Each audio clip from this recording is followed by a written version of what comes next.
ఎడారిలో సెలయేరు. జూన్ 17వ తేదీ కొరకు ఏర్పాటు చేయబడిన ఈ భాగాన్ని మీకు చదివి వినిపిస్తున్నది సహోదరుడు పాల్ సుందరం. అవి నిలిచి రెక్కలను వాల్చున్నప్పుడు వాటి తలలకు పైగానున్న ఆకాశ మండలము వంటి దానిలో నుండి శబ్దము పుట్టెను. యెహెజ్కేలు గ్రంథము 1వ అధ్యాయము 25వ వచనము.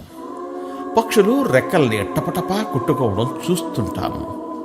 అవి నిలబడి ఉన్నప్పుడు కూడా రెక్కల్ని విదిలిస్తాయి ఒక్కోసారి. అయితే ఇక్కడ అవి నిలబడి రెక్కల్ని వాల్చినప్పుడు వాటికి ఆ స్వరం వినబడిందని చదువుతున్నాం. అవి నిలిచి రెక్కలను వాల్చనప్పుడు వాటి తలలకు పైగానున్న ఆకాశ మండలం వంటి దానిలో నుండి శబ్దము పుట్టెను. యెహెజ్కేలు గ్రంథము 1వ అధ్యాయము 25వ వచనం. రెక్కలు వాల్చడం ఏమిటి?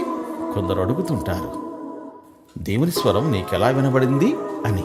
ఇదిగో ఇదే ఆ రహస్యం. అవి నిలబడి వాటి రెక్కల్ని వాల్చినప్పుడు ఆ స్వరాన్ని విన్నాయి. మీరు గమనించారా? మనం కొన్నిసార్లు దేవుని సన్నిధిలో కూర్చుని లేక మోకరించి ఉన్నప్పటికీ మన ఆత్మ టపటపా కొట్టుకుంటూనే ఉంటుంది. ఇది ఆయన సన్నిధిలో నిజమైన ధ్యానం కాదు. ఒక బంధువు చాలా కాలం క్రిందట తాను ప్రార్థించిన ఒక విషయాన్ని గురించి నాతో చెప్పింది. కానీ జవాబు వచ్చేదాకా నేను ఎదురు చూడలేదు అందామె. అంటే ఆయన స్వరం వినేంతలా నిశ్శబ్దం అయిపోలేదు ఆమె మనస్సు. ప్రార్థించి లేచిపోయి ఆ విషయాన్ని గురించి స్వంత ఆలోచనల్లో పడిపోయింది. ఫలితం శూన్యం. మళ్ళీ మొదలుకొచ్చింది ఆమె పరిస్థితి. ఎంత శక్తి వ్యర్థమైపోతోంది.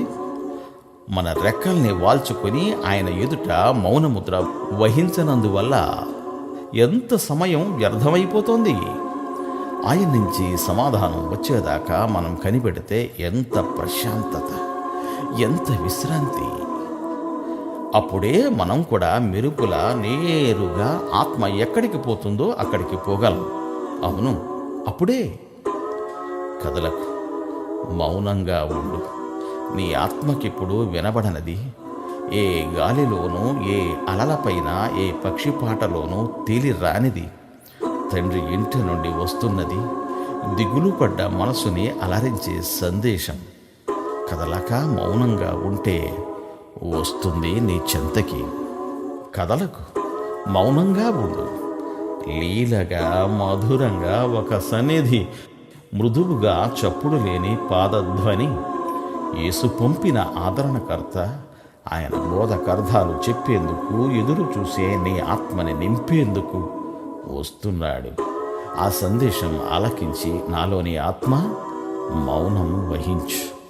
దేవుడు మిమ్ము దీవించుగాక. ఆమేన్, ఆమేన్.